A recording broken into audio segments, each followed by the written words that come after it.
Good morning. Glad everybody could make it.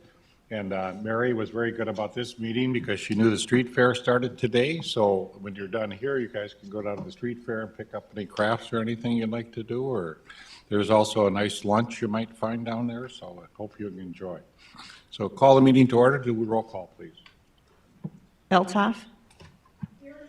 Bigwood. Here. Bonsack. Here. Carlsrud. Here. Erdman. Here. Johnson. Here. Mahoney. Here. Nielsen. Here. Schmaltz. Here. And we have Pritchard for Schmidt. Here. And Bean. Here. We, associate members, Lambert, Moe, Siegert. Yep. Who was the yes? Siegert. Oh, thank you. That's Jason. We have a quorum. Mr. Chairman, Yes.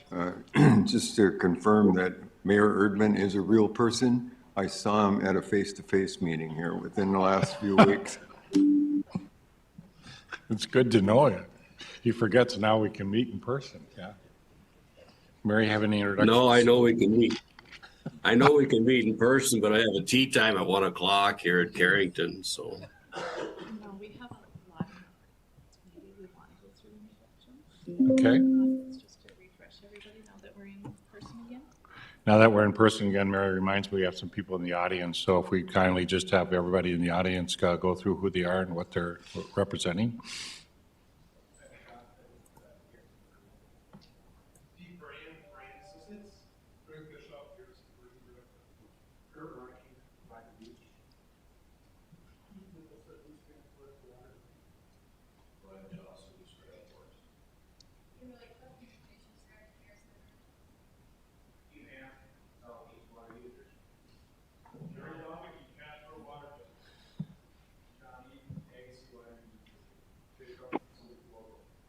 Good, great to see you all here today.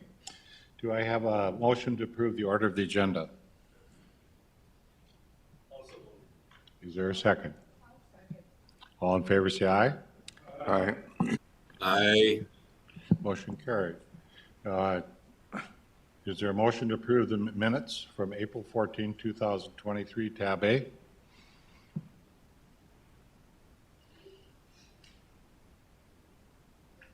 Move. Moved, and is there a second? Moved and seconded.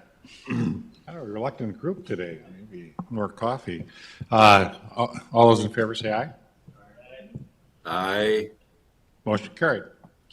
Ken Vegan, do you have a report today? I do not. We have enough with the committee reports and updates that we will take a good long time. I won't. You think because we're spending money, we can dispense with that, eh? Yeah. Okay. Interim Finance Series D Finance Agreement, John Shockley and Tammy Norgard to explain. Thank you, Mr. Chair. John Shockley, representing Lake Agassiz Water Authority as General Counsel. Today I'm going to provide you an overview of the funding for the project along with the Series D interim financing agreement. As you probably have recognized, there's a significantly larger agenda than previously that reflects what we're going to discuss in this presentation. And then just the overall success of the project in achieving funding through the state legislature. So the things that we're going to discuss today are the project funding update and just a brief overview of the 2023 through 2025 work plan, the State Water Commission cost share application, and the Bank of North Dakota Series D Water Infrastructure Revolving Loan Fund loan application. And briefly, go over the funding that was achieved by the project through this last legislative session. First of all, we owe a great debt of gratitude to all those that worked with the legislature to get the funding. It was a significant milestone for the project. The bill that was signed provides for $180 million of cost share for this biennium. That's at a 75% cost share for a total state commitment of $953 million. Significant is the fact that the state legislature included legislative intent within the bill indicating a maximum contribution of $953 million at that 75% cost share. Also significant, and part of this presentation, is that there's $60 million allocated within the revolving loan fund for a 40-year loan at 2% interest to cover the local share of this. These commitments are based upon a 10-year build schedule, which the technical team can provide more information and data about if you have questions, and that is utilizing the NDOS project. And just briefly, we'll hear more about this throughout today's meeting, but we tried to put together a brief overview of what's currently under construction, and that's a small segment that's by Carrington on your map, and then the shovel-ready segments, and then the continued design features of the project. And we'll hear more about that during today's presentation of different work orders. So lots of things going on in the project. So the State Water Commission cost share application, there's $180 million of state funds that are available this session. The preliminary review of that is going to occur July 13th for the pre-meeting, and then the final review will occur on August 10th at the State Water Commission meeting.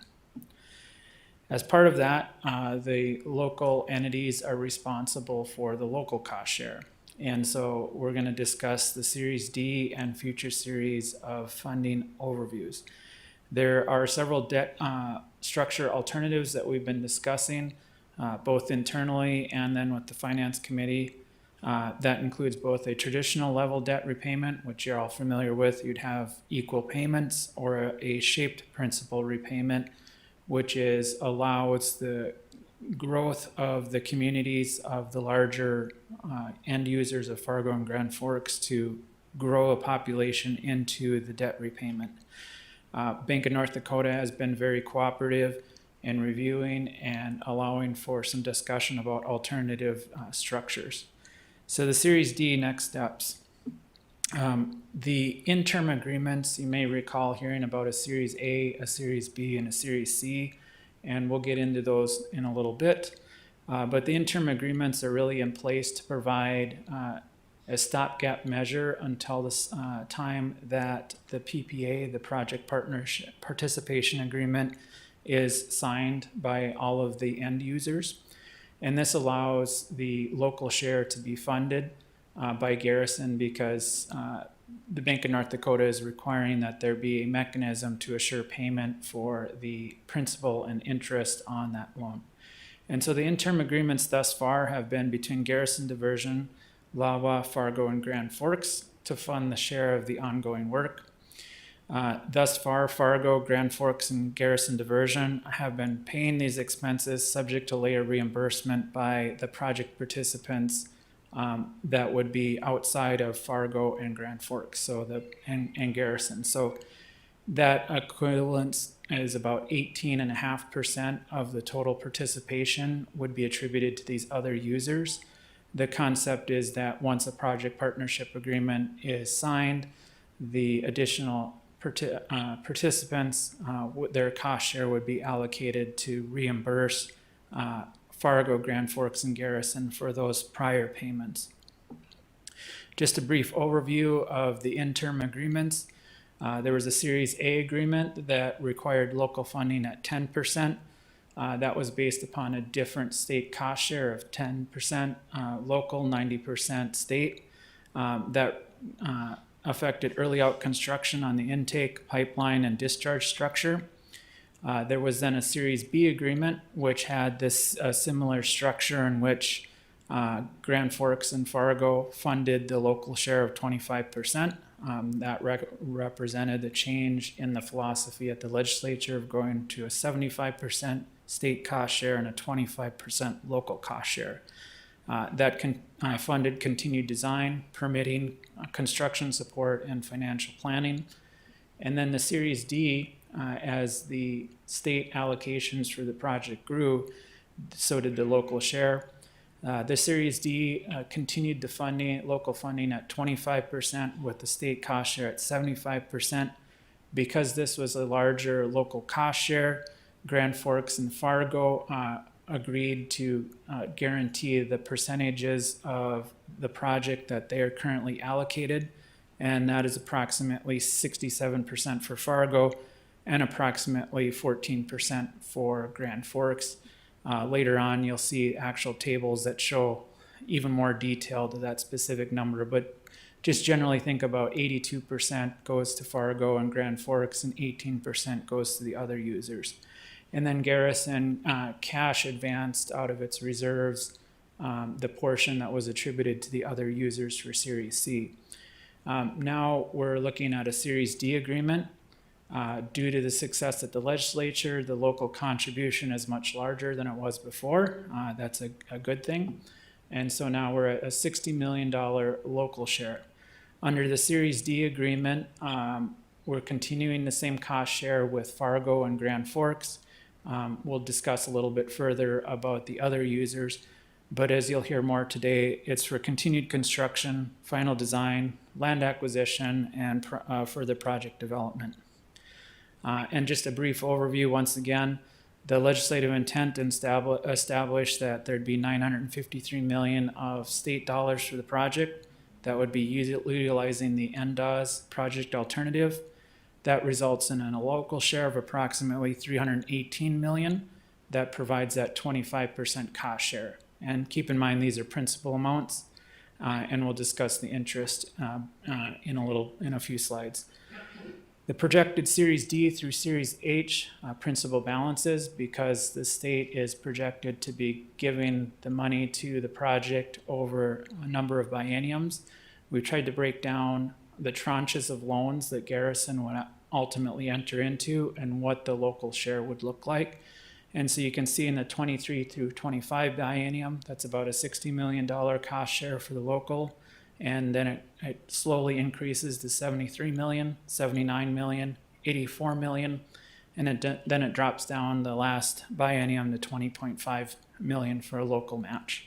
And the idea is that there would be different tranches of financing through Bank of North Dakota. The finance team recognizes that this is a multi-generational project, and it's been trying to look at different alternative financing scenarios that allows the debt for the project to match the growth in population in the communities. And so they looked at a traditional debt payment with a traditional loan structure like Series C. That would be a 40-year payment at 2% interest. Initially, we had been discussing with Bank of North Dakota doing a 2-year deferral of principal and interest for that 18% cost share for the other users. Even with the deferral, it would still maintain the 2% interest rate, which in today's market, even with tax-exempt interest rates, that's much lower than you would get in the market. So it's very positive to have Bank of North Dakota part of this discussion. And just to briefly give you an overview of how shaping of traditional debt versus if we grow into the debt affects the project, we tried to layer in what a traditional debt service would be, where you'd have equal payments. And so on the left-hand side of the screen, and I apologize if it's difficult to see, but it's like a yellow color or orange color represents the interest, and the darker color represents the principal. You'll see over time that the first 2 years, there's a small payment, and then it jumps up to a standard payment, and over time, you're paying more principal than interest. And then we tried to layer in on the right-hand side where you'd see the debt repayment for all of the series and how that jumps up over time as each series of debt instrument is completed. You'd have a level payment just below $12 million for a local share. And try to keep in mind that $12 million number, because the next slides we discuss will kind of show how that debt shaping can really benefit the project. So we looked at reshaping the payment to allow the systems to grow into the debt service. And the initial repayment was set so we can match the growth curves of Fargo and Grand Forks as much as possible. That is because they represent about 82% of the total population. And as a result, since they're the largest users, trying to reflect the growth curve of the debt repayment and the growth curve of the project, it made sense to use those as your input factors.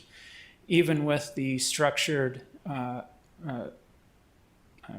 sculpting of the debt service, Bank of North Dakota is still willing to enter into a 2% interest rate and a deferral period. So I think that's very positive for the project. I think this is probably the most important demonstration of why that's important.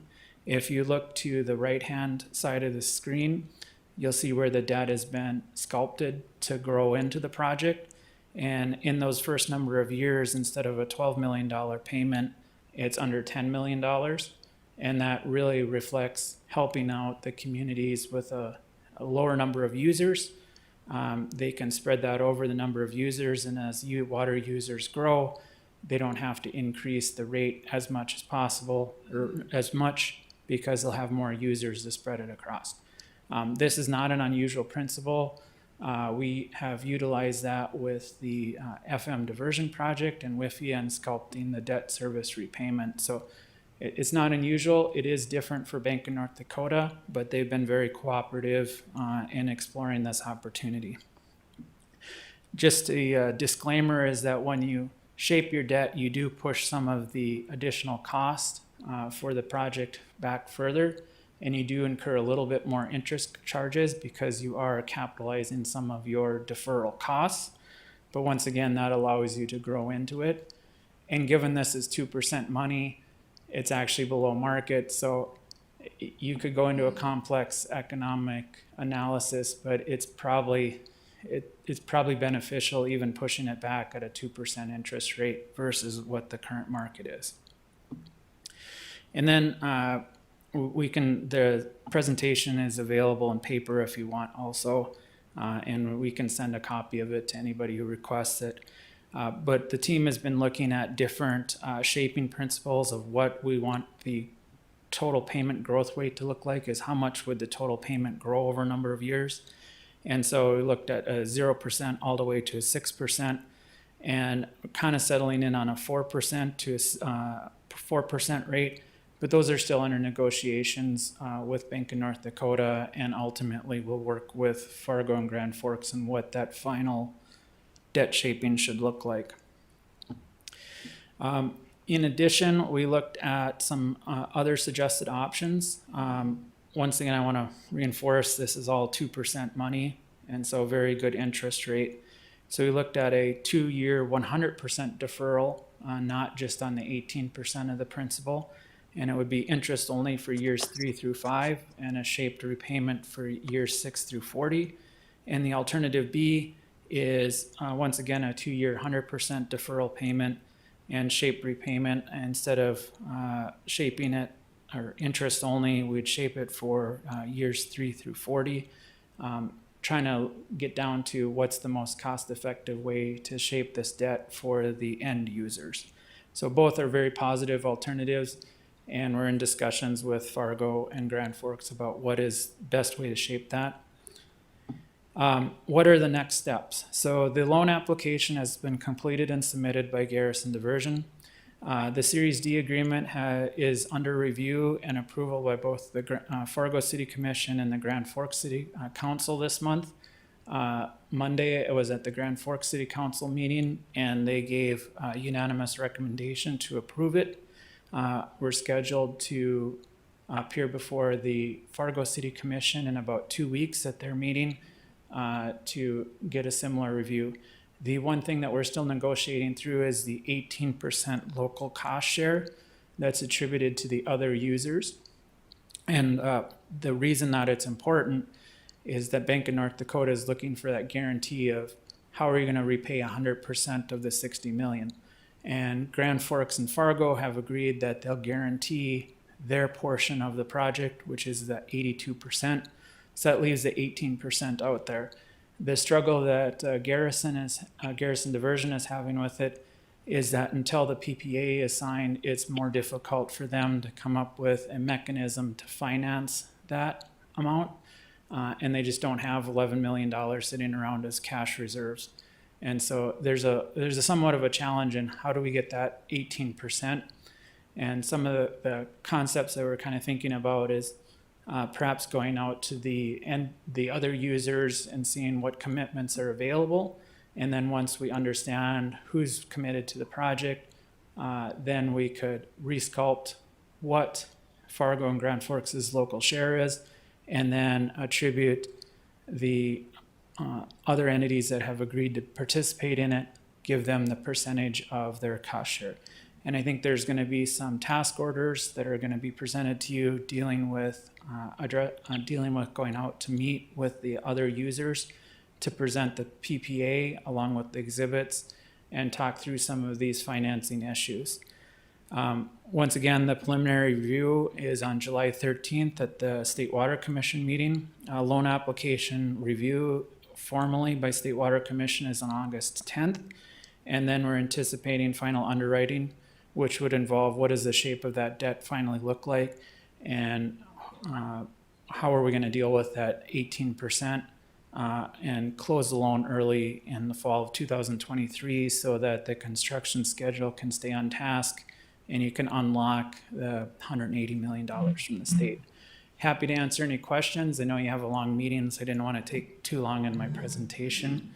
We're going to be asking the LAWA board for a recommendation to approve the Series D agreement because you're also a party to it. But I wanted to give you a briefing on the overall agreement and give you an opportunity to ask any questions that you might have relating to the agreement. So John, are you suggesting we have a motion to approve this today? Yeah, what I would say is you would have a motion to approve the Series D interim agreement with any changes deemed necessary by the chair and general counsel relating to the cost share of the other users equal to 18%.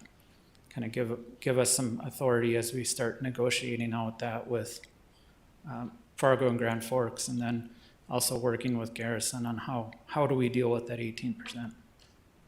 Do you have any comments? John did a good job. I don't have anything to add. I think the challenge to this group is, how are you going to cover that 18%? And is that a LAWA obligation? Is it time for people to make some hard decisions? And we just need to get creative in how to cover that. So do I have a motion that John suggested? Do I have somebody to put up that motion?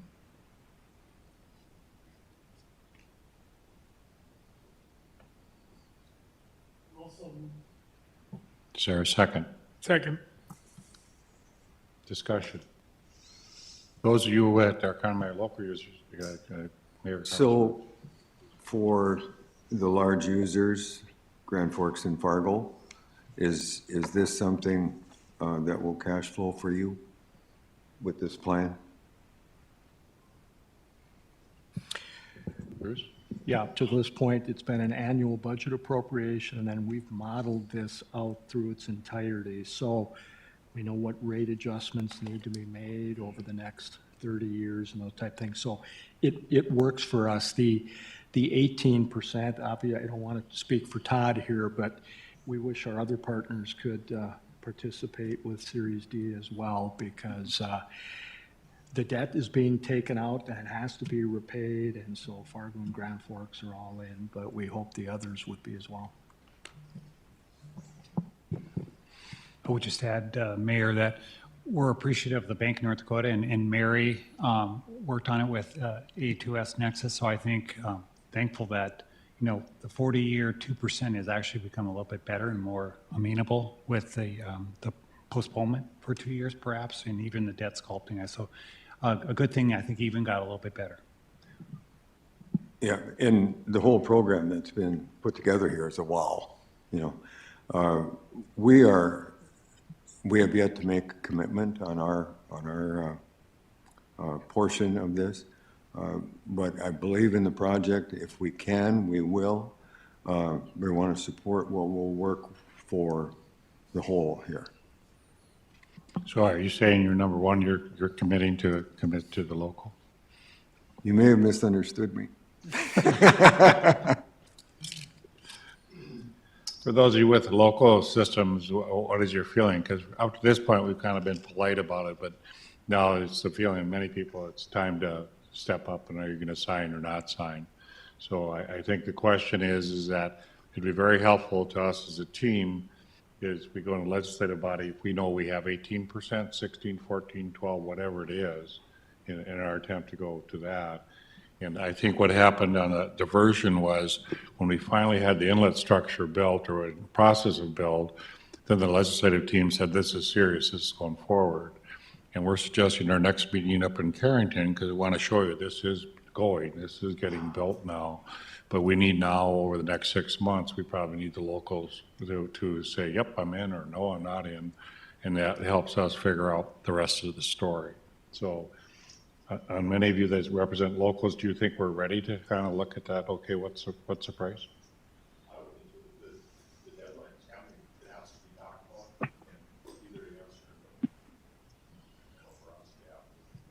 And is it, you have any sense of what your team might say, your board might say? They're still on the fence, I would say, right on the On the fence?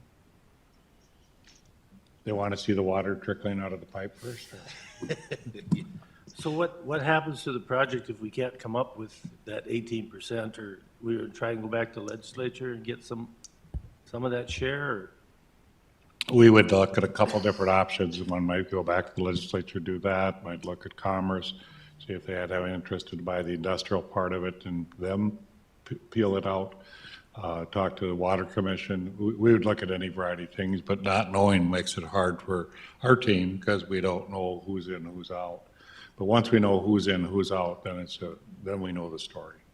So, yeah, we're gonna try to find it because we can ask Grand Forks and Fargo to shoulder all that, but the problem is they have budget issues as well. I presume Todd, your team has some issues and others. It's tight. Money's tight right now. So. Briscoe. Mr. Chairman, one other thing we've talked about a little bit is if we end up with, let's call it 15% that doesn't get claimed, it's available to market to others because some of us predict that once the word gets out that this is real, when you look at what's going on with the Colorado River and others, people are going to show up asking to get in on this thing. So we would have a certain amount of water available to market as well. Well, I think for some of us, as the industrial uses of water, it's a lot more interested in the smaller communities to have some kind of plant or egg plant or something going on. And we see Castleton as a boon right now for what they put out there with the ethanol plant and now with the soybean plant. But it helps economically in the small communities, and we would hope people will see some of that. So I have a motion and a second, or do I have a motion? Mary, did I get it? We do? Johnson and then Monson. Okay. Any other discussion on Series D? Roll call vote? Eltoff. Yes. Bigwood. Yes. Monsack. Yes. Carlsrud. Yes. Erdman. Yes. Johnson. Yes. Mahoney. Yes. Nielsen. Schmaltz. Pritchard. Yes. Meehan. Yes. Motion's carried. Thank you. Committee reports, Financial Advisor Committee, Maureen Skorstad. I think you're online. Yes, I am. Can you hear me okay? Yep, we hear you real good. Thank you. Well, thank you, Chairman Mahoney, members of the authority. Apologize, I was having technical difficulties there, but was able to join by phone here. The Financial Advisory Committee, we met as a committee this last Monday, July 10th in Grand Forks. Mary and Kip, they provided project funding, shared information for the 2023-2025 $240 million funding plan as we go forward. The state cost share application, you're going to find a copy of that in your tab Y. That was shared with the committee as well. That letter was sent, as Mr. Shockley referred to, on June 26th for that $180 million share. Very thankful for the legislature on that. And I agree with Mr. Shockley. It was a very successful session. and thanks for all the work on that. Mary also went through an update on the Bank of North Dakota Series D loan. That request was also submitted for the $60 million 40-year 25 or 2% financing for that 25% local share. That letter request is also in your packet in, I believe, tab Z. Much of the discussion we had at the committee on Monday was just around what you've already discussed here. Mr. Shockley did a very good job laying that out on what we're looking at with the traditional debt financing and the implications of shaping that debt a bit on the front end, lower cost versus the back end, a little additional cost, but looking at the growth to help offset that and the balance between today's users and future users. So I don't know that I need to say too much more on that. As I said, Mr. Shockley went through that very well with you. Also, that 18% was discussed in looking at that 2-year deferral on those small users and how to handle that 18%. You guys already discussed that, and I think you know the concern of Grand Forks and Fargo on that 18% and just working through options there on what we can do as far as security on that debt. Also, Mr. Shockley referred to the additional options Bank of North Dakota came with, and we'll just continue to work through those and bring those options forward for analysis and take a look at that. Basically, it was that kind of wraps up that discussion with what you've already gone through. And finally, the committee did look at a task order that's task order 8510, and that's tab J in your packet, and that is for the 2023-2025 financial planning support. The amount of that is $590,000, and that was recommended to bring forward for approval. And I would just defer to Mary or Sean if they have any other comments on that. Mary, any comments? So thank you, Maureen. Sean was actually going to go through the task order a little bit in detail. Like Maureen said, there is a recommendation from the Financial Advisory Committee to approve it. That's on the Lake Agassiz side. And then on Garrison, we'll bring it to our Red River Committee and to our full board as well. Should we do the action items on Y and Z first? Isn't it the loan application and the cost share application update? Either one of those need a motion? And I believe those are those just informational, Mary? Yeah, those are the cover letters. I think that when Kip gets up to the biennium budget on tab C, if you want to do Okay, that then we'll first, go to we Sean. can. Maureen, great work. I have Mayor Bernie Dardis here today, and he's going to go out with the Bank of North Dakota tonight and thank them for that shape repayment, because that really helps all of us. And I think he's got enough eloquence, he can tell them that this is really a game changer for us. It's been very helpful to do that. So thank you, Financial Committee and staff, for getting that done, because that really helps my budget, and very much appreciate that. Sean, are you ready to go through task order 8510? Yes, and I moved from there to here because apparently I need to be Yeah, here to do it. Watch you that transition. Real quickly, I just have a couple slides to cover here related to our financial services task order. So thank you, Chairman Mahoney and members of the LAWA committee here. I'll do my best to be brief.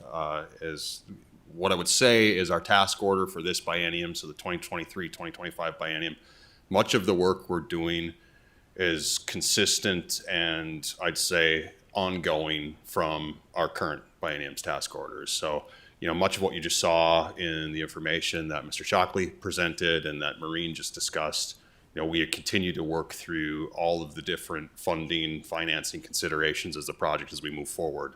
You know, as you saw in Mr. Shockley's presentation, we're not just Series D, there's Series E, F, G, H. We've got quite a bit of work to do and continue to do on the financial side of things as we work through the project moving forward and we work through completion of the project and ultimately how we allocate those costs to the users, et cetera. So this biennium's task order very, like I said, consistent and total overall scope and continuation of much of the scope that we've been working through for our past couple of task orders, to include model updates as we consider funding plans. I mean, there were even questions here about what happens if we do something different with that 18%. What if we can work with the legislature? We'll continue to look at those options, model those options within this task order. We also are very much getting into federal funding considerations with the record of decision on NDAWs as we work with the federal delegation, how we consider the potential of federal dollars being contributed. We continue to build, financial analyses around that and prepare information for sharing with the federal delegation. So that's also included to this task order. There will be a lot of ongoing consideration. I mean, there's a lot of information that our team is generating related to the financials of the project, and there's a lot of information to be shared, from all of that.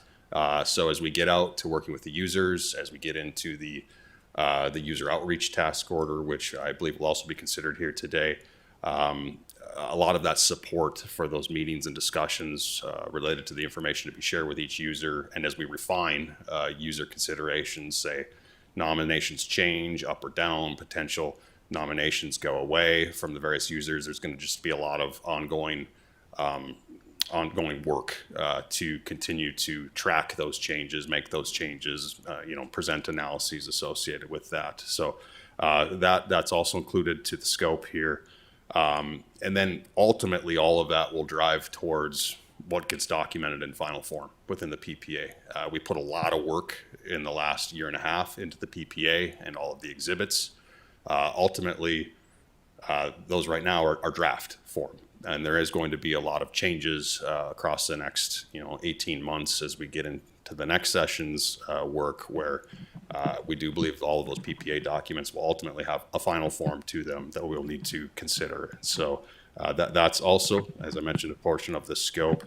And then, when we do get into the legislative session, our team does do a lot of work supporting Mary and the legislative team in developing multiple or answering, I should say, multiple questions that come up on what if it's this way, what if it's that way. And so we do have scope within this to support the legislative efforts too when we get into the session. And then lastly, as Ms. Storstad just pointed out, supporting the Financial Advisory Committee as well through their work as we embark on any of these various different scope elements that I just mentioned for the objectives of this task order. At a high level, our task list does look very similar to past task orders. And Ms. Storstad did mention the fee, the $590,000. I would also state that that's pretty consistent with this biennium's work. We had an original task order amount, and then as we really got heavy into the PPA, there was an amendment to this biennium's task order. In general, this fee, I would say, is consistent with this biennium's work that we performed and the total fee that was required for that. So with that, I guess, Chairman Mahoney, I'd stand for any questions on the task order, if there are any. Any questions from the group? Do I have a motion? Is there a second? Moved and seconded. Any questions, discussion now? So you will fully figure out how we're going to do this, is that correct? Eventually. Roll call vote, please. Eltoff? Bigwood? Bonsack? Yes. Carlsrud? Aye. Erdman? Yes. Johnson? Mahoney? Yes. Nielsen? Schmaltz? Pritchard? Yes. And Van. Yeah. Motion's carried. Thank you. Al Grasser, are you ready for the Technical Advisory Committee? I am. Are you getting me okay on the audio? We can hear you fine. Perfect. Thank you, Chairman Mahoney, members of the board. The Technical Advisory Committee met on June 26th. It was really our first full in-person meeting, I think, since COVID. So it's been quite a while. It was nice to see a number of familiar faces at the meeting. The committee agenda, we have generally been briefed in a number of the same things that you have today or will be today. Update on construction activities, work plan and budget, and an update as to the legislative activities that occurred on the last legislative session. A number of the items that we addressed here and approved really are predicated on the board approval and acceptance of all the moving parts of the budget, local share, state share, et cetera, et cetera. I do try to keep the technical stuff separate from the budget, but in this case, everything we do, a lot of things we did here have a lot of dollars assigned to them. So again, just understanding that our approvals were really predicated or contingent on budgeting. I think what I'm going to do here in the interest of time is go through what we did on the technical advisory committee and kind of translate them where you see them on your board agenda today. And so if I kind of go through that, these are the items that we took motions on and did approvals on. So on your agenda, it would be item under the technical advisory committee, 1B as in boy would be the biennium budget. And that included the Series D sales that had previously been discussed. We did approve contract 6A for design. Again, that's one of those segments of pipe that Kip will go over later on. That's about 9 miles of pipe.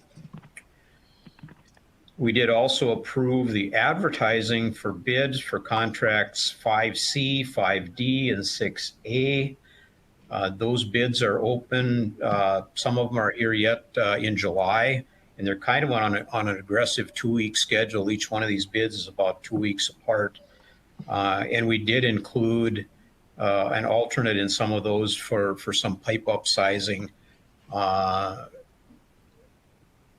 which I think I'll defer to Kip again to talk about, some of the sizing alternates and the funding implications of that. But anyway, for the actual design, we did include the pipe upsizing component of that. Under specific task orders, under item 4 on your agenda, we did approve task order 5371 for the final design for transmission pipeline. In round numbers, that's just under $3 million.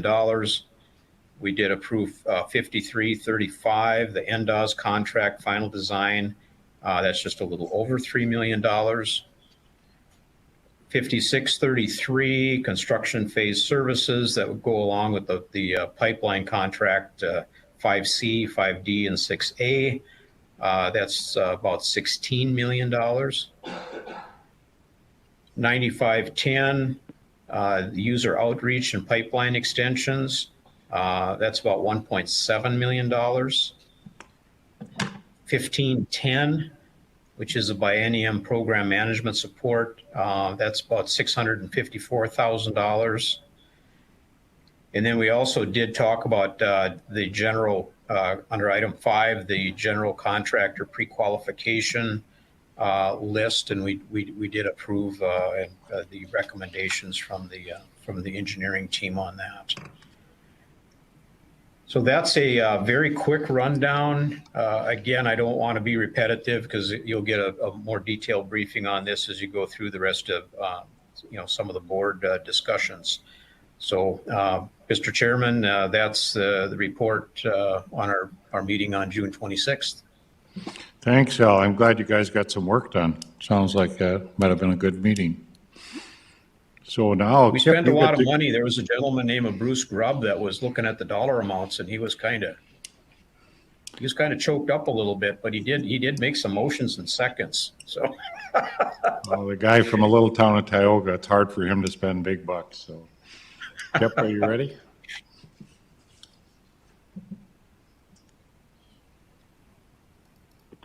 Almost ready.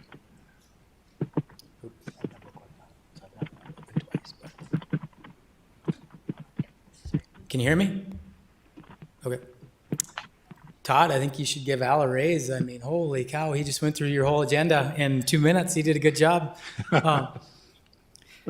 Okay, so first thing we're going to talk about is the work plan map and biennium budget. I think we have something on your screen. So we provided this 2 ways for you in your board books. You have a visual map to look at, and then also you have an Excel table in your board book. The Excel table definitely gives more detail on each task order as it's laid out. But in general, this is what you've already heard. You have a lot of money over the next biennium to spend, and we're trying to lay out the best way to do that over the next 2 years. So just the highlights over the next 2 years is what we're proposing is to keep securing easements out there, install 27 miles of pipeline. You'll hear about this a little bit, 5C, 5D, 6A. So that's approximately 27 miles. That is probably $180 million, just that 27 miles. So that's a good chunk of your budget. We're gonna design the next 52 miles out there so that we're ready for the next biennium, shovel ready for the next biennium. We're gonna start working on the McCluskey Canal features. Continue financial support, which you've already acted on. And then probably not the last or least, but definitely the whole team going back out to users, which you're gonna hear about later. Let's see. Sorry, I thought I had the map in your board books. Let's see, tab C, or tab B is your map. I like visuals, so I'm going to go through this, starting on the left-hand side of your map. Talked about working on the McCluskey Canal features, so those first 2 items on your left, working on the pump station and the biowater treatment plant, just starting the preliminary design. As you work over to the right a little bit, we would really like to design a portion of the NDOS feature, so that's the federal project is 32 miles going over the canal. We would like to design 10 miles of that approximately, have that shovel ready, just in case there's federal dollars available. We want to do final design so that is ready for you to go. So 10, 11 miles there of design. We'd like to start design on the hydraulic brake tanks, kind of roughly in the central part of the state. Kind of moving into the center of the page, you'll see CT4, CT4A and B, that's contract 4. We'd like to do final design on contract 4. Now the red part, you'll see 5D, 5C, and 6A. Those are the features that we would like to construct. We'll be asking for approval a little bit later on that. As you move over to your right, in the very last feature, we would like to do final design on contract 7. That's 13 miles in the Cooperstown area. So that's what we're proposing to you over the next 2 years. The technical advisory committee had some questions.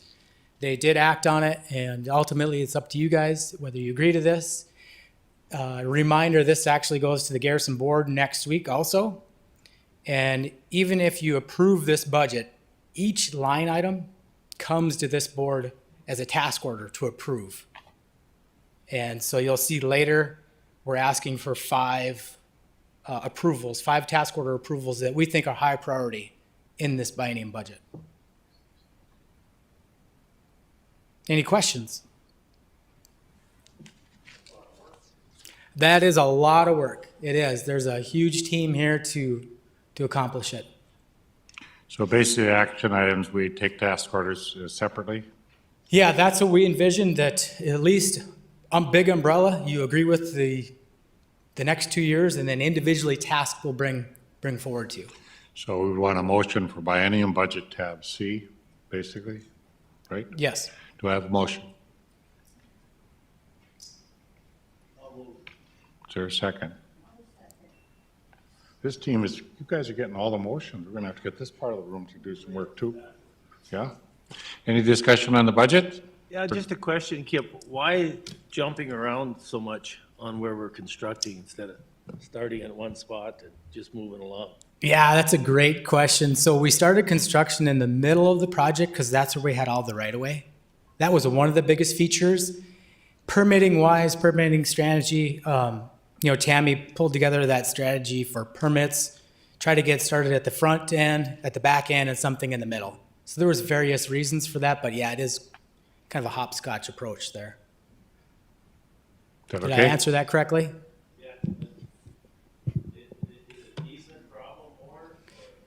We're doing pretty good on easements now, except in Wells County. That's and you'll see that's construction-wise, that's the last piece we're planning to construct because we don't have that right away yet. Yeah, with the diversion, we're starting basically at the end, right? At the northern part of it, but the reality is also, we also started in the middle with all our intakes. So it kind of gets clobbered around, but it's nice to have the right of way, so. Yeah, it's nice to have those maps available to at least see it, because if I say contract 7, 4, nobody has a clue what. But 27 miles is a good segment. That's really good to see coming. Any other discussion? Roll call vote, please. Eltoff? Bigwood?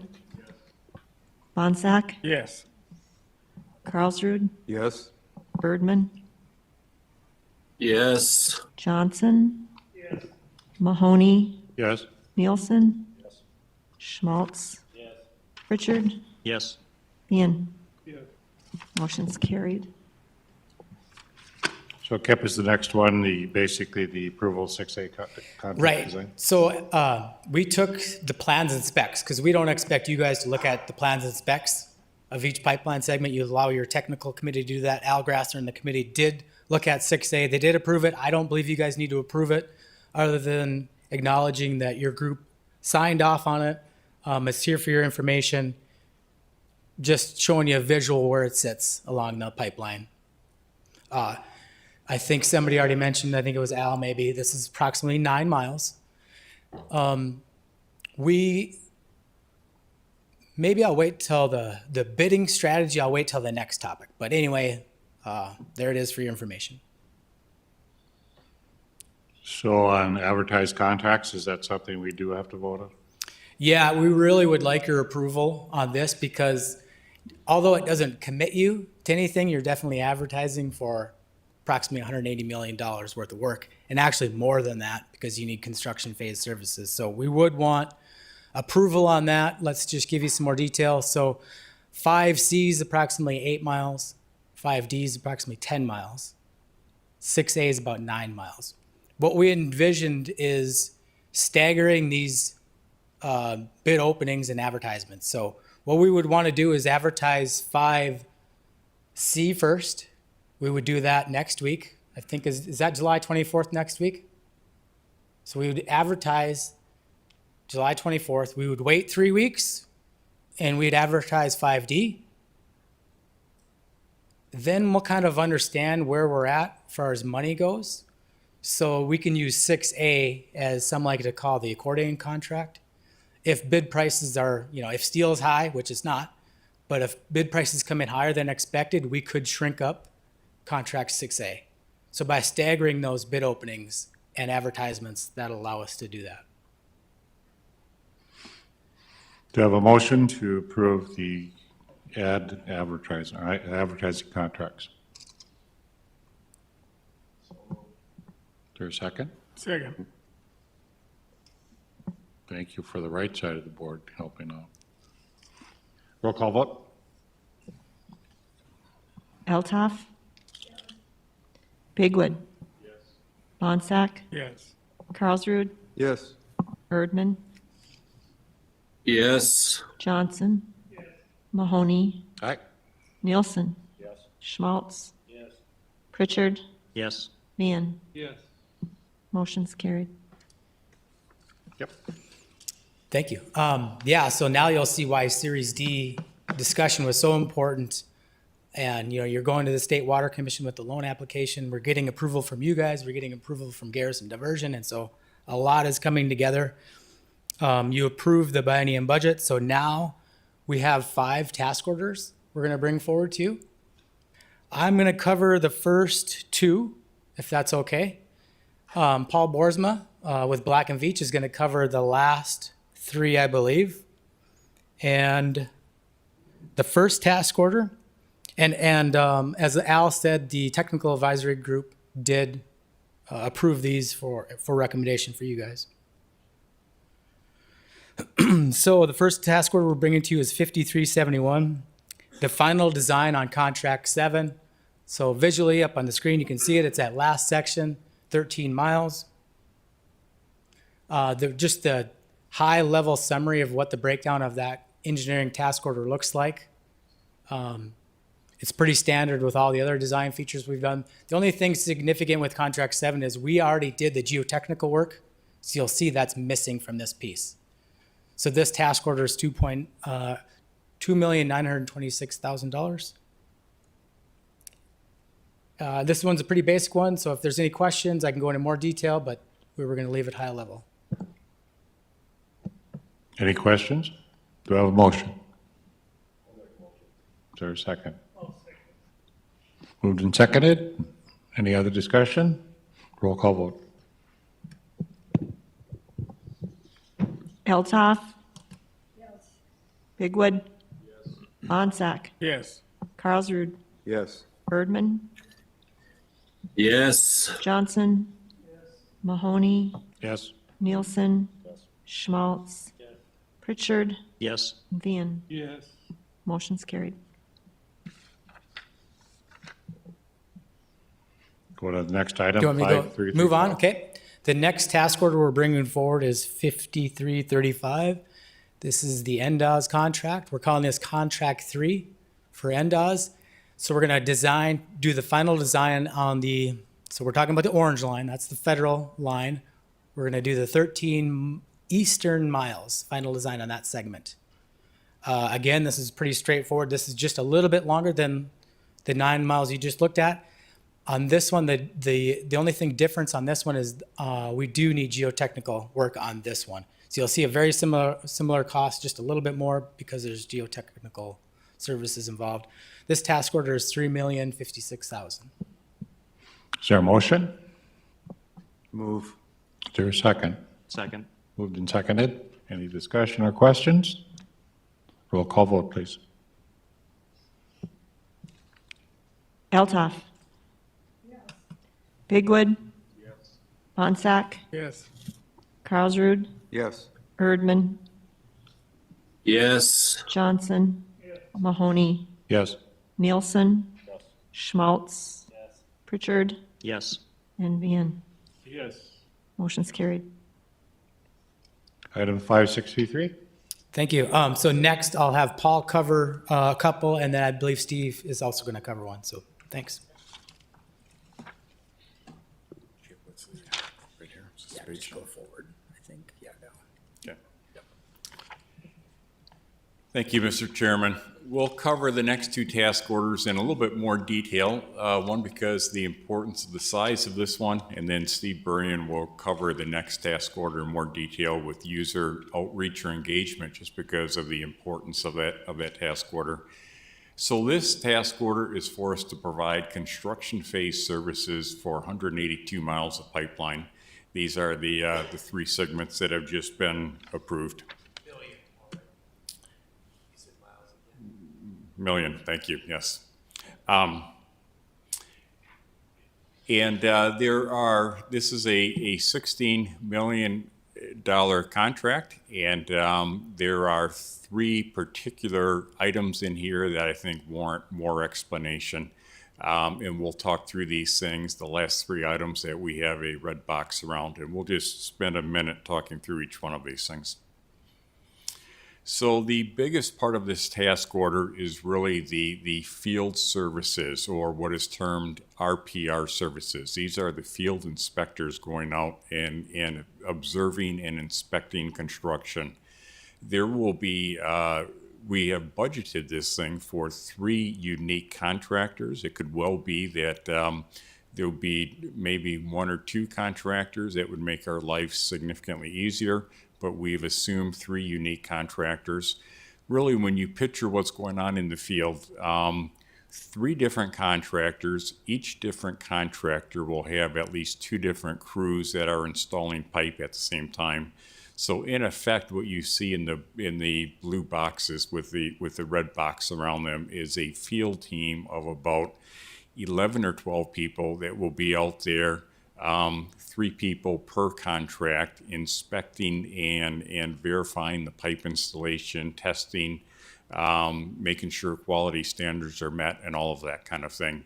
We will obviously flex our staff with the construction going on. As they ramp up, we ramp up. As they ramp down, we ramp down. But most of this $16 million is for people who are in the field and inspecting the ongoing work. There is a second portion of this project or this contract, which is for what we are terming kind of field services. And so there's a lot of survey that the engineer does to basically lay out the pipeline as the contractor is building it. There's a lot of testing, field testing. This is material testing, compaction testing, gradation testing, basically things that all relate to quality control.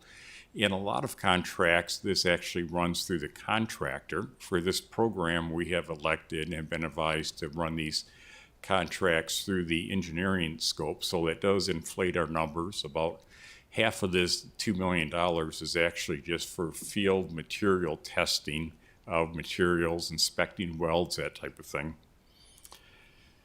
A third portion of this contract is really for the engineering services. So these are for the engineers who are in the office effectively looking at contractor submittals, approving them, approving shop drawings, change order requests for information, all of that type of thing.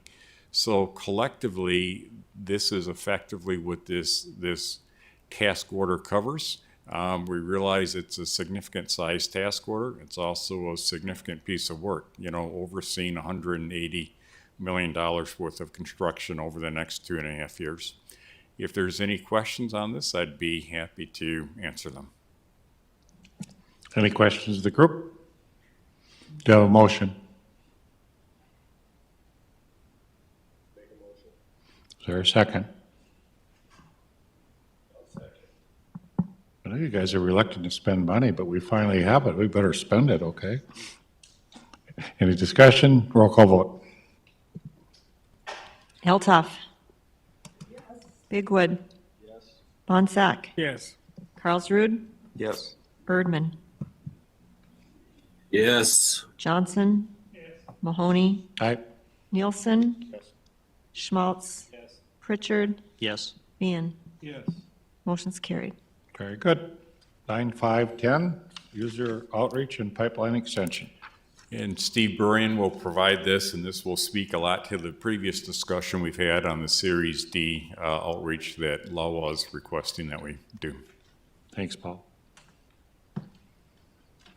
Chairman Mahoney, members of the board, before you, I guess today we'll talk about a strategy where we were originally intending to try to have the project participation agreement completely wrapped up by the end of 2024 in preparation for the 25 legislative session. With the pretty aggressive discussion we had on Series D, we realized that we may have to pivot a little bit even within this task order, but we'll present it as originally intended. Like Sean, I'll try to be brief. Maybe neither one of us are particularly good at it, but from the standpoint of looking at the user base that's out there, you'll remember that 2016 was the big push when we went out for the development agreement. And at the time, we were able to sign up 35 different users, 20 communities, and all 15 rural water districts in the service area. Since that time, we've seen enough consolidation that the number would only be 30 if we were to compare directly to that 35. East Central, and now as a merger of Trail and Grand Forks Trail, a series of other mergers like that across the service area. And then we have had 6 users, 3 that basically have been non-responsive, and that 3 have sent us letters notifying that they, at that point, I guess, we're no longer interested. So what we're looking at is scoping this is for 24 users, and you can see the list of users from Exhibit B, And then you can see which ones we would anticipate would come off the pipeline and which ones we would anticipate would come off the river. And that still is yet to be determined as well. This shows you the overall look of the various users. This is from the last time that we did operational planning and user planning and looking at how we get to all these users. So this shows all 35, and it shows what they nominated for capacity. So you can see the main pipeline that we've been talking about over and over, and this particular graphic goes back to the river instead of NDOS. You know, obviously that'll be updated, but then you can see how scattered all of our users are across the way. And there's only 5 of the users that can get the water directly off the river. So the remaining 19 have to get the water off of a branch pipeline in some way, shape, or form.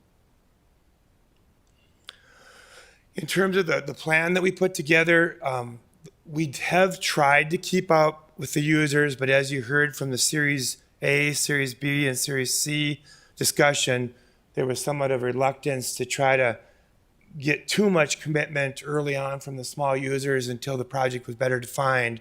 And so I think the last big push that we had out with you was back in 2021, where we got all the estimated cost information to you.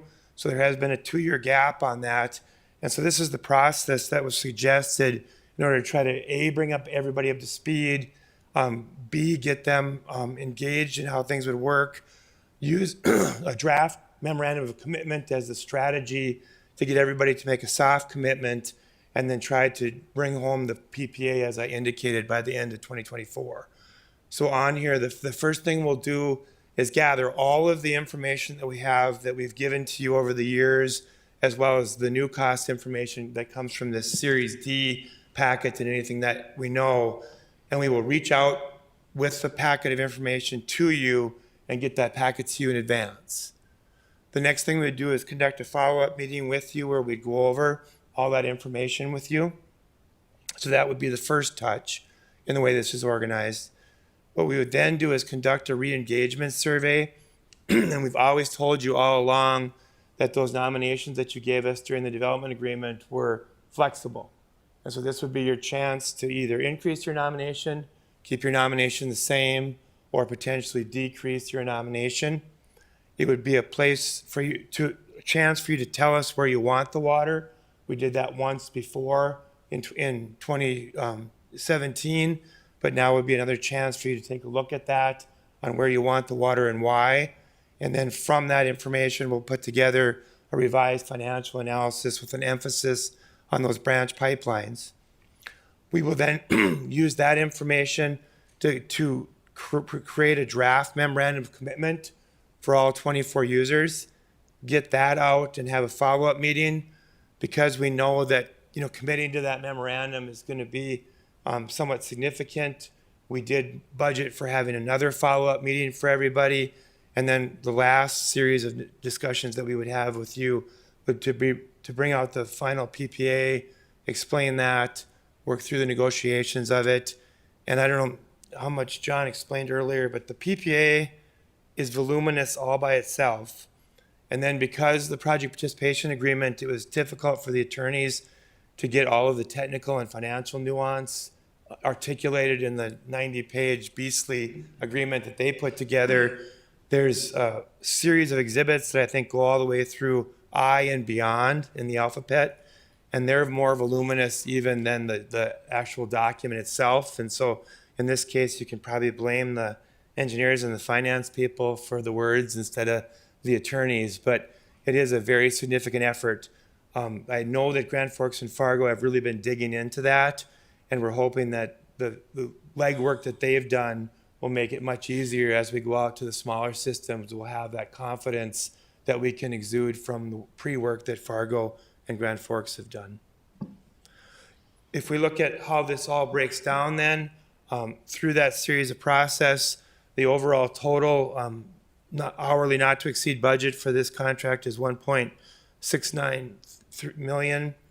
You can see how that varies between task order management and then the reestablishment process, the refinement process, the pipeline extension planning, the PPA and its reconciliation, and then the project coordination that goes along with that. And project coordination may seem like it's a little bit of a outlier on here, and because I only have a couple roles on the project, I don't have a lot of places to put some of my time, like meetings for today. And so that project coordination is really a Burien thing. The rest of this will be led by Black and Veatch, and then A2S will have a part of it, and Burien Associates will also have a part of it. So with that, I'd be glad to try to answer any questions, Chairman Mahoney. So if I had a 1% nomination, 40-year loan shaped, do you know what my payment yearly would be? Not today, I don't. Will you know Sorry. it tomorrow? Or- I could if you were that pushed to get it. But, you know, I don't mean to be dismissive, but the new shaping strategy just came to us.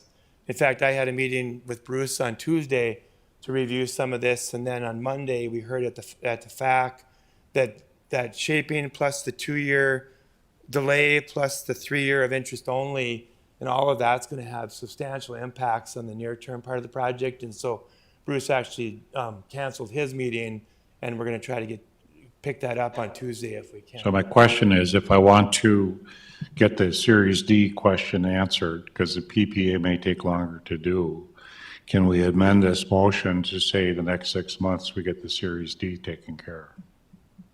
Yeah, I think with the number of contacts we have, that pivot would be certainly possible. Because I think for staff, if we know that number by January, right?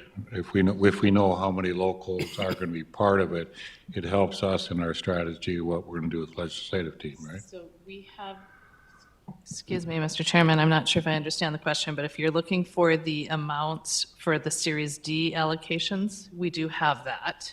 Okay. We have a meeting set up for next week to go through some of the nuances of the. I'm just saying, I think the task order goes more than 6 months. It goes 18, right? 18. But if I want the Series D commitment letter, Mayor Carlsruhe talked about that. If we want that commitment letter, can we change the order to say for 6 months, we take care of that Series D? I think so. So Kip and Paul are leading the user meeting outreach for the Series D stuff on the financial side. I know that we have that data ready to go. John, did you have something? can I ask a question? Are you wanting to understand whether the other users are in or out on Series D? Is that what you're asking? Yeah, I think we can do that. Yep. And if I may, Mayor Mahoney, I just went back to this graphic, and I think what I would suggest on the fly, as you see that user outreach and support packets, and you see that Series D was already in there at the very end. And so I think when we have this follow-up meeting on the packet, where we were going to have that be more just educational, we'll make it educational plus some meaty discussion on Series D, and it should fit right into the flow of things. I mean, like Mayor Carlsruhe, we do want to know annual cost, right? I mean, I can come to you with a plan, but I would say it's 400,000, that may not hit your budget, but if it's 50, 60,000, that may be something we can commit to, right? The only thing I would caveat is that without the engagement survey done, if people want to significantly revise their nominations, or if people want to significantly alter where they're going to get the water from where we previously studied it, that may put a little bit of a wrench in, and I don't expect that to be very many of the 24. But otherwise, I think the way that Paul has laid this out and the way Kip is managing, I think we'll all fit together pretty well. Yeah, I was going to comment that I think that the goal would be to have both a discussion about the PPA and then, in addition to educating about the Series D, ask if the user is interested in participating and guaranteeing that. So That was what I meant by the meaty discussion. I didn't say it probably as eloquently as you did, but. And I think that the second item is probably, you know, what I would encourage the LAWA board today is that the strategy that you want to pursue, because, you know, we actually have a real project. We need to move forward. And so understanding where the LAWA board is with respect to re-engaging the other users, and at some point they're going to have to make a decision whether to fish or cut bait, so to speak. And is LAWA comfortable with that strategy? Mayor Carlsruhe. So for a town like us at this point, we don't know. We don't feel we have enough information on which to base a sound decision. And so some of the things that we'll probably need to know, confirm the appropriation, the cost, and then we've already done a good job with information, but then we're going to have to educate our people, because many of the people in Valley City probably don't even realize, and maybe you people either, that there is an apportionment right now. They say, well, we got a river running right through town, and what do you mean it's going to Fargo and Grand Forks? And they don't get that, and so we have that, and then we have the realization that there could be a drought, and so those are some things that I think we will be facing, and then of course with our financial team to determine that which we can afford, and maybe more importantly what we can't afford. So I don't know, maybe some of you smaller communities are similar, but thank you. And the work on this financing plan is just fantastic. Thank you much. Any other comments, suggestions? Could I have a motion on 9510?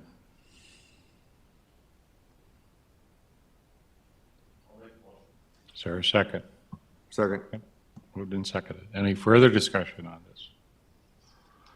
So is it like John Fisher cut bait? We're ready to go here. We're going to go to all our local users and say, here's what's up. Okay. Roll call vote, please. Altoff. Yes. Bigwood. Yes. Von Sack. Yes. Carlsrud. Yes. Birdman.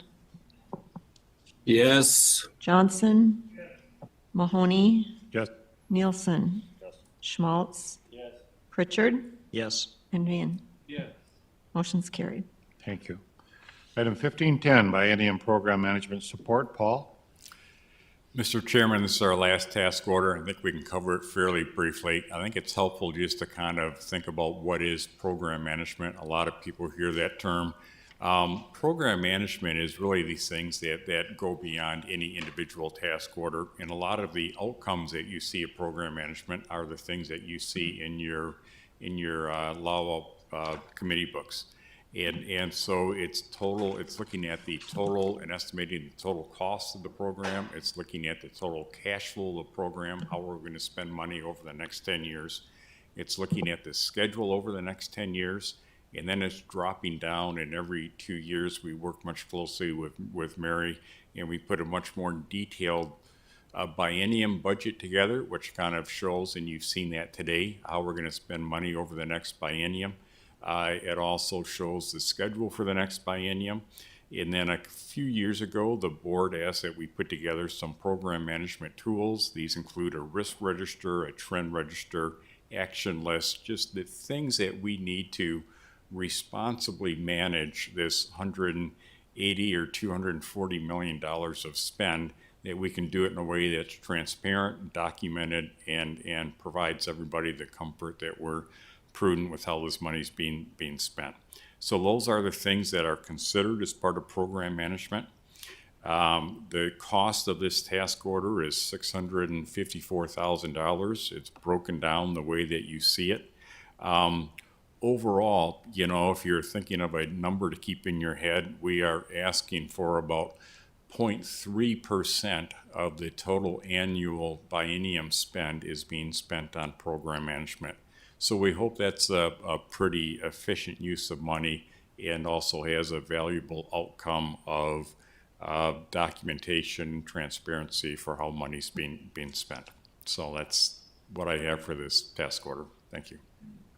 Now, didn't you say, Paul, that by having this, you might save us this amount of money?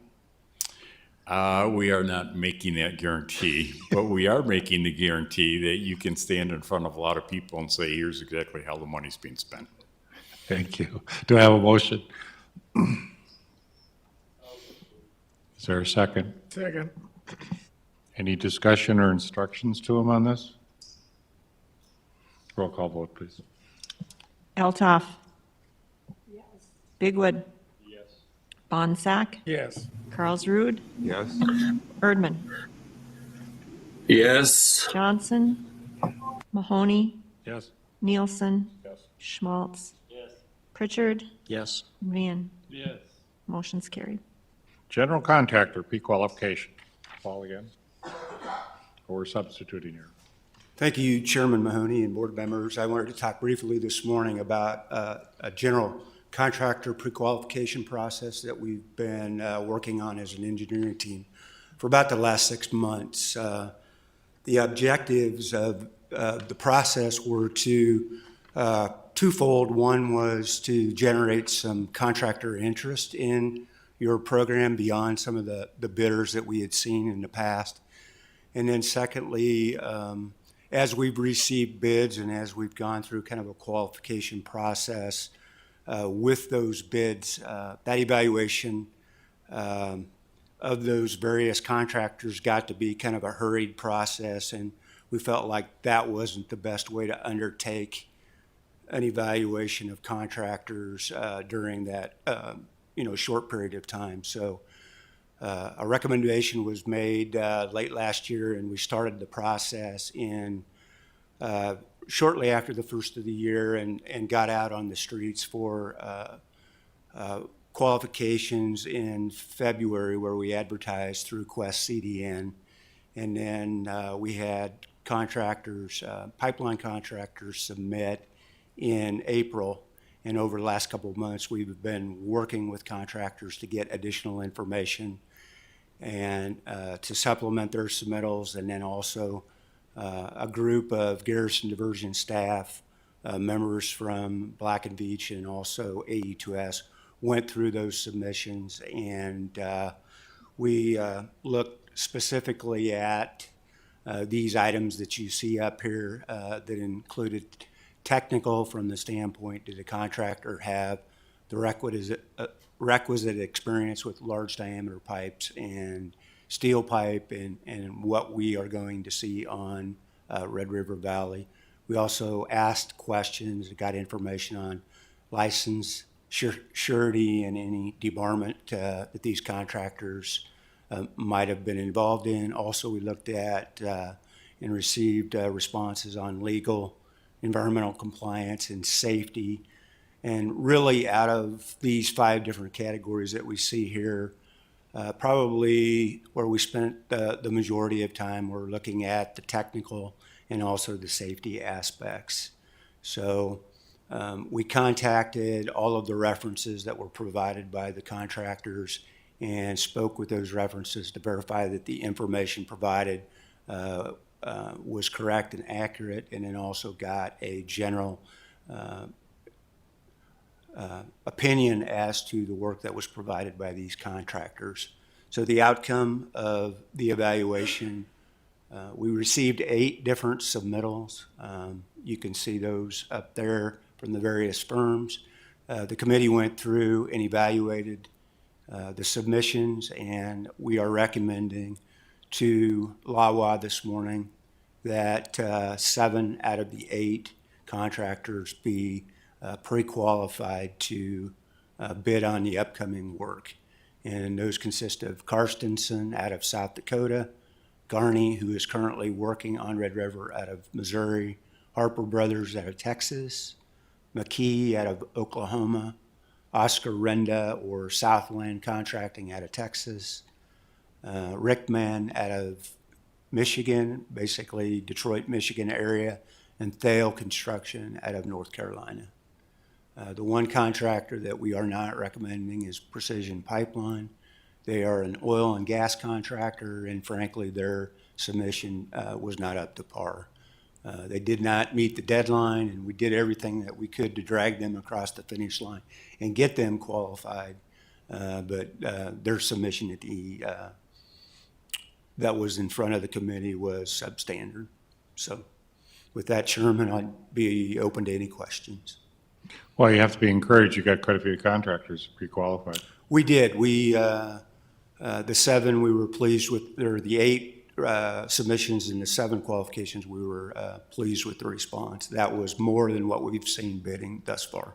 As to the state, I know the legislative team was a little nervous that we wouldn't get a lot of contractor bidding, so that this has been excellent. Do I have a motion to approve, please? Is there a second? Moved and seconded. A roll call vote, please. Eltoff. Bigwood. Bonsack. Yes. Carlsrud. Yes. Erdman. Yes. Johnson. Mahoney. Yes. Nielsen. Schmaltz. Pritchard. Yes. Meehan. Yes. Motion's carried. Very good. That's good news. Kip, you're back up again and can show us the work plan construction update. Yeah, just a brief update on construction. Brought you a couple of photos, just hang on 1 second. A couple of photos of the intake.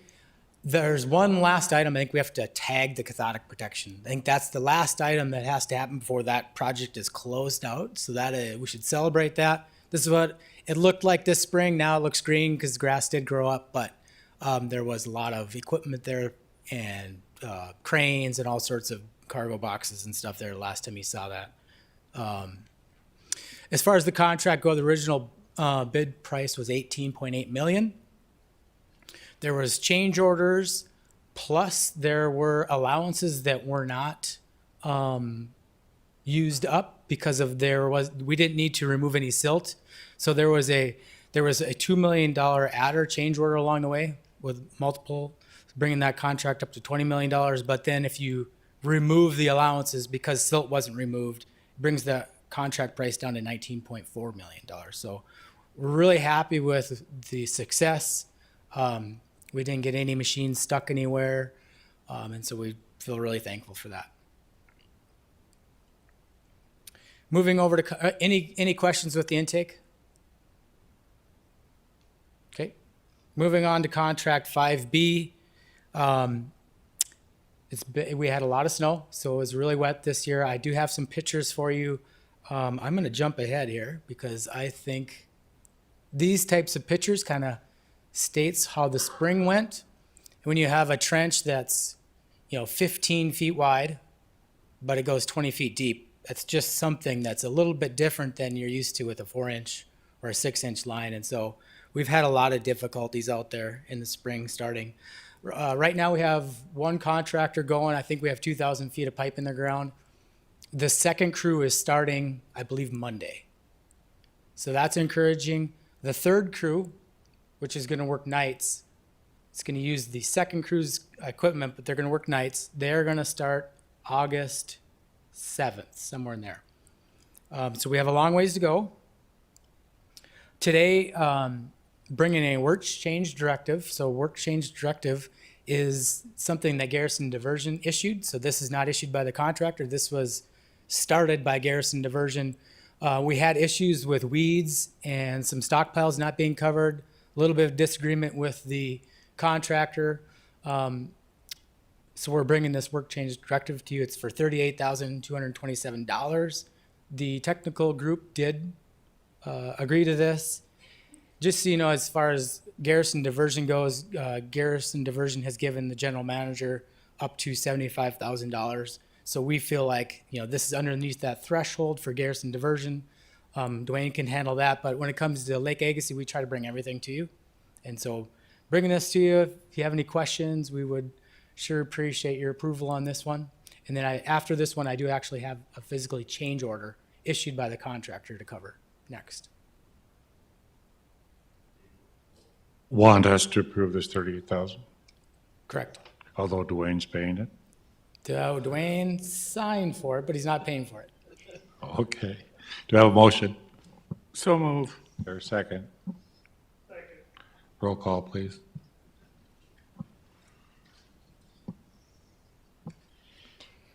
Eltoff. Bigwood. Bonsack. Yes. Carlsrud. Yes. Erdman. Yes. Johnson. Mahoney. Yes. Nielsen. Schmaltz. Pritchard. Yes. Meehan. Yes. Motion's carried. Okay, so now we talked about water, and I think I've talked about the contractor having a hard time dewatering. So Kim's gonna hand out change order, because, and I apologize, these should have went to the Lake Agassiz TAC. We just got these negotiated over the last couple of days, and so normally it would go to your technical group, and then it would come to you guys. Because of the interest of time, I'm hoping you guys are okay with this, but I'm bringing it directly to you. The Red River Committee is meeting directly after this to pick up the same topic. But normally it'd go through committee structure. Apologize here. So here's another picture of some of the water. We are the Prairie Pothole region. We are the duck factory. This is what an aerial photo looked like. The red line is where the pipeline alignment is. There's a tunnel right there where we cross the railroad tracks. So the contractor, when he arrived in April, they were setting up pumps everywhere because all this surface water had to be pumped off the right of way. And, a lot of these sloughs go out beyond the 150-foot right of way. So they were dewatering acres of property. So that just got them started, just getting on the property. That didn't even account for the dewatering once you started digging below the ground. I think, we just have one more photo of what it looked like this spring. So there is a change order in front of you. The Garney originally submitted a change order for 2022, which would have been last year, and this year. The combined change order was for $2 million. We did not really agree we didn't agree with what they were predicting for this summer. So what we did is we broke that change order into two pieces. We're bringing to you the expenses from last year. So that change order is for $288,601. Where probably the disagreement comes with is they did include dewatering in their bid, but maybe to give their argument is they were under the assumption that they could pump from their 150-foot right-of-way. They could just pump to the nearest slough. That was their argument. Well, in our plans and specs, we have you pump to the nearest waterway, and there's some other language, meaning a stream, which for this contract, we're pumping probably a mile away in several locations. So what we broke the change order on your screen down to is what was the added pipeline and the added pumping needed to get it out and away from the 150-foot right-of-way, saying, okay, maybe a contractor wouldn't understand that fully. We have, for future contracts, so 5C, D, and 6A, we have changed the language, so it is bulletproof. We're calling out exact locations where to discharge water, so we're gonna get away from this issue.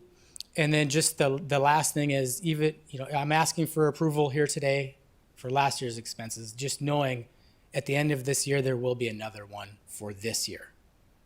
So this is no small thing. I anticipate, north of $1 million in dewatering expenses for this summer.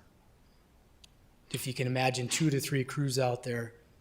Last year, we just had one crew, so one dewatering location. This year, we have multiple dewatering locations. Sorry, covered a lot of information. Doesn't it get dry up there now? Aren't you dry? I always thought it Well, got we dry can go with- from flooding to droughts within weeks. Yep. Do I have a motion for change order 3, please?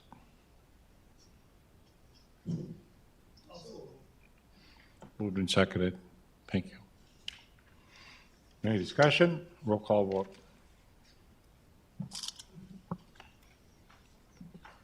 Eltoff? Yes. Higwood? Yes. Bonsack? Yes. Carlsrud? Yes. Erdman? Yes. Johnson? Mahoney? Yes. Nielsen? Yes. Schmaltz? Yes. Pritchard? Yes. Vian? Yes. Motion's carried. Kip, anything else? Thank you. No, that's You're it. done. Program schedule, Mary, tab L. Sure, Mr. Chairman. It's really, tab L is the program schedule, is for the construction contracts. I won't go into it in great detail. I think that Kip and the team has already kind of covered our where we are with our current construction projects and what is planned for the upcoming projects. But if there were any questions, I sure would ask someone to answer them. Any questions?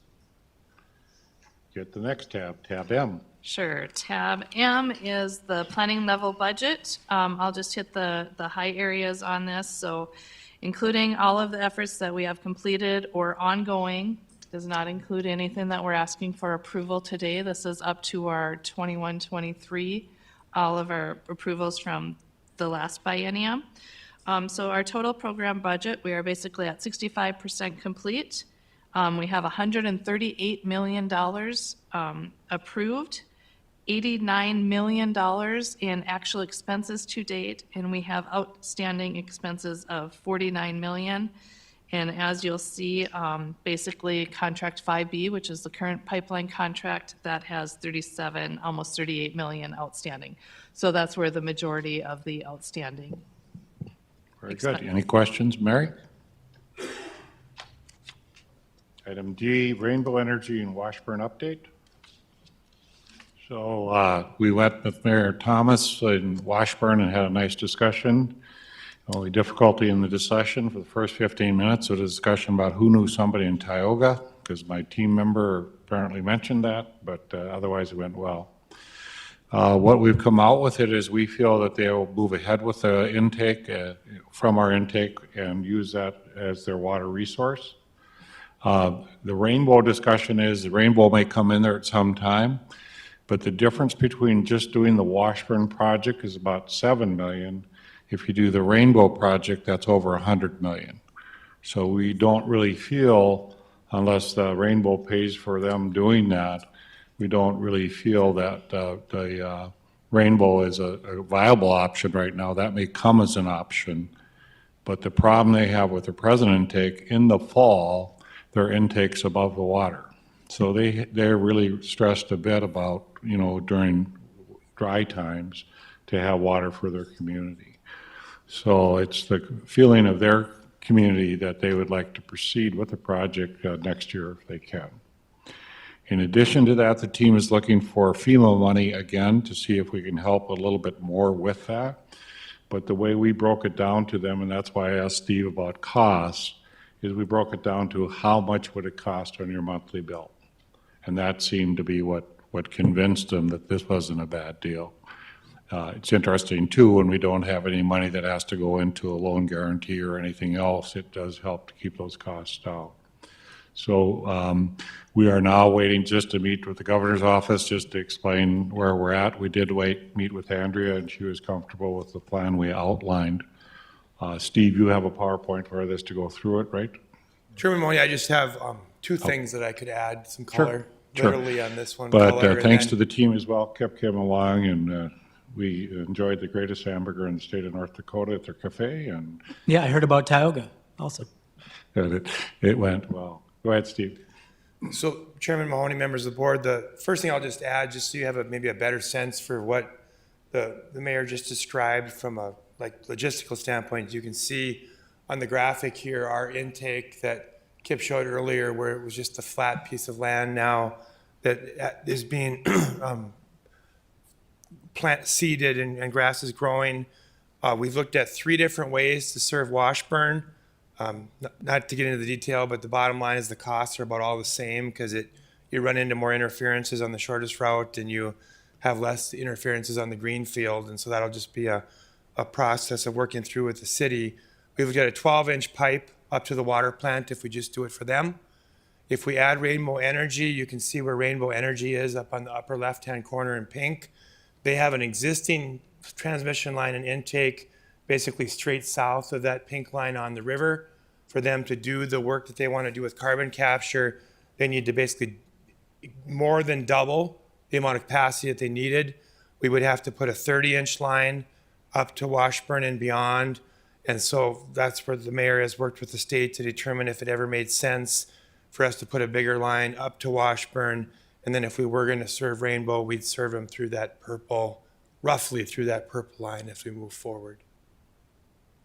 The only other thing I was going to add is at the mayor's request, we did have a meeting with the North Dakota Department of Emergency Services to look at the potential of Washburn getting a new FEMA grant. With FEMA, the big thing is cost-benefit ratio. And if you don't meet the cost-benefit ratio of 1, it really doesn't pay to go through the process.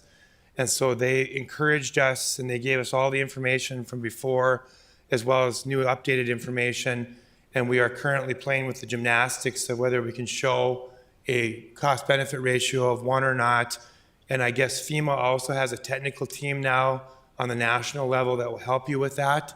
And so once we've finished some of our early gymnastic efforts, we're going to take them up on that to have them help us determine if we can get to 1.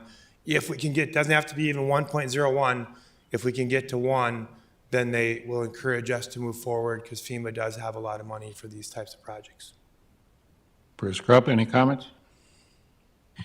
Just one, this falls under the FEMA BRIC program, B-R-I-C, and you asked me the other day what BRIC stood for. I didn't know, but I do now. It's Building Resilient Infrastructure and Communities, so non-essential information, but it's the BRIC program.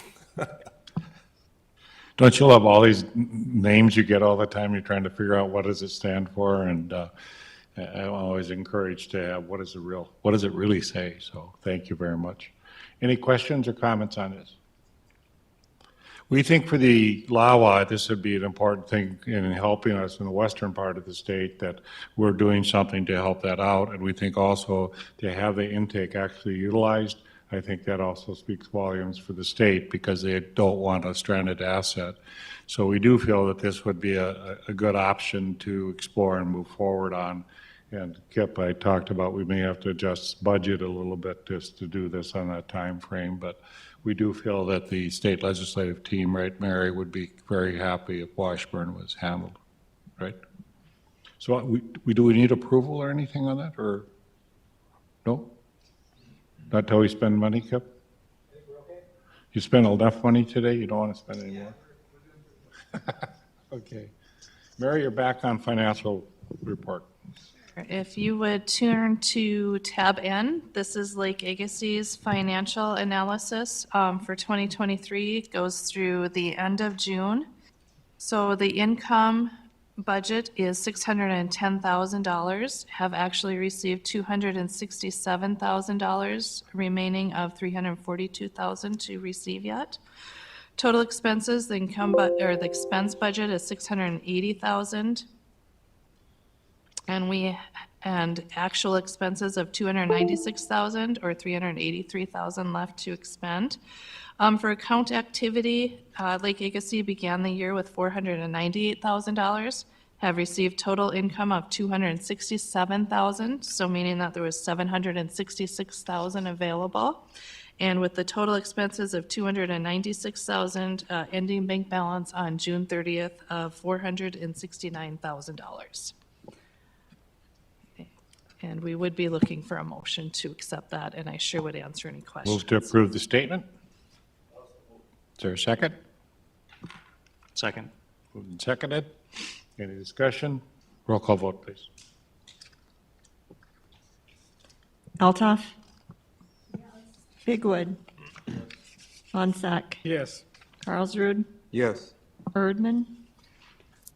Yes. Johnson? Mahoney? Yes. Nielsen? Yes. Schmaltz? Yes. Pritchard? Yes. Van? Yes. Motion's carried. In tab O, the bills paid, Mary? Yeah, those are the current bills that have been paid through Lake Agassiz. We always list every check and every bill that has been paid, so that's really there for your information. Very good. Unfinished business. Tammy Norgard, do you have something to tell me about Missouri or something? Great. Well, we have a big reason to celebrate. You've probably read this in the paper perhaps, but on Monday we got an opinion from the 8th Circuit upholding the district court in Missouri. So it paves the way to continue. You spent a lot of money today, are recommending spending a lot of money, and you don't want to get caught up in getting delayed by litigation. And so this is a really big decision for us, and we should be celebrating. I have Bennett Johnson here. He's one of my partners at Vogel. And Bennett actually is the one that did a majority of the briefing to the district court in Missouri and the 8th Circuit Court of Appeals. And he argued the case in November at the Eighth Circuit. And so I thought it would be a great opportunity to bring Bennett here to meet some of you too. And he's got more information on the case. If anyone wants a little more detail on it, he can go into excruciating detail or. Ben, can you come up to the mic over here? And Bennett was in our Bismarck office. He's from Mandan, he's been in our Bismarck office. And now he kind of is a hybrid. His wife got a job here at Bobcat, and so they moved in October. So now we usually have been working over Zoom a lot the last few years, but now he's actually here in our office. And kind of what the board would like to hear is the juicy details of not only did the justices uphold us, but there's some methods in which they responded to the lawsuit that would appear to be more favorable to us if somebody goes further, right? That's correct, Chairman. So as Tammy indicated, on July 10th, we got a judgment and opinion from the Eighth Circuit Court of Appeals. I can just kind of briefly walk through it here. There was two major issues that Missouri brought: a Water Supply Act issue and a National Environmental Policy Act issue. The Water Supply Act issue, Missouri argued that we needed, or Garrison Diversion, North Dakota needed a specific congressional authorization to move forward with the project. And we responded saying that the Garrison Diversion Acts from 1965, 1986, and then the Dakota Water Resources Act of 2000 all have already authorized this project. And the court agreed there. Missouri also responded saying that even if those acts were sufficient, the project is outside of the scope of the Garrison Diversion Unit report from 1984. The court held that Missouri failed to meet its burden in arguing that it's outside of that scope. Missouri also argued that this was a trans-basin diversion, but the court also agreed with Garrison Diversion and the federal defendants that through the language in the contract and proposed infrastructure that this is not a trans-basin diversion, and Missouri failed to meet its burden in arguing otherwise. So they agreed with us on the Water Supply Act issues. Moving to NEPA, National Environmental Policy Act, Missouri argued that this environmental impact statement should have been issued rather than an environmental assessment and finding of no significant impact. The court agreed with Garrison Diversion and the Bureau that this is a modest, or at best, modest project, and that there would be no need for an environmental impact statement, that the alternatives analysis is sufficient, that the cumulative effects analysis in relying on the 2013 supplemental EIS from the Northwest Area Water Supply is sufficient, and that the connected action doctrine, Missouri was trying to argue that the Central North Dakota Water Supply Project and its tie-in into the state project should have all been reviewed, but the connected action doctrine only applies if you have federal projects, not a federal and a state project. So the court sided with Garrison Diversion and the Bureau that that was inapplicable. Ultimately, the Eighth Circuit affirmed all of the district court's decisions as to all 5 counts in favor of Garrison Diversion and the Bureau. When I was arguing, there's some of the judges that made some comments about that this is such a small project that we shouldn't even be here, that Missouri shouldn't even have brought this challenge. So I think that was helpful for us. And then again, that language saying that this is a modest at best project. It just shows that we shouldn't be fighting over this 20 CFS component. Missouri has 45 days from July 10th to request for a petition for a rehearing in front of that same panel or in front of all judges of the Eighth Circuit. Those are rarely granted, but there is that opportunity for Missouri. So with that, I can take any questions. Well, that's a really favorable ruling, and we're really pleased. Thank you for your good work. I know as an attorney, it's quiet courtrooms you're in, and we're not all there to clap or do anything, but I think we're very pleased with the result, and that this really helps us going forward. So very much appreciated. Thank you. And I think, we're expecting that there might be a lawsuit on NDOS as well.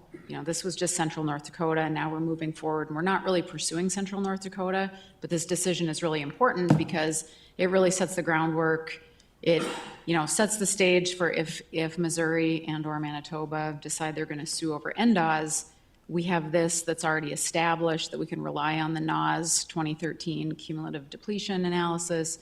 And, you know, it really sets it up well for us. So it kind of leaves the question out there whether they will bother to file a lawsuit on NDOS or not. Very good. Any new business? Kip, did I miss any bills or anything, or no? We spent some money today. Are you guys taking a trip in the fall? Did I hear? Yeah, so we're suggesting at our next board meeting, Mary, that we come to Carrington, is that correct, or in October? Correct. The next board meeting is Friday, October 13th. Friday is going to be a good look on the 13th now. And we suggested if the LAWA board wanted to come see the pipeline construction site, then you could meet in Carrington. So unless there's objections, is that okay with the board? You got to see where we're spending all the money, right? See what's going on. See all that wetland. When's hunting season start doing? Hunting season, first part of September, summer. Oh, so we could duck hunt up there too? could duck. Okay, good to know. Any other business of the group? Now, I would suggest, the street fair does have food vendors, so if you want to go lunch somewhere, you could go down there and find any kind of truck food type of food. What did you have, Alan? Just a comment, Mr. Chairman. It's surprising for me to hear that this $1.3 billion project is a small project for the rest of the country. So. Thank you. Then we stand adjourned. Thank you very much, everybody, for coming in today. Yeah, this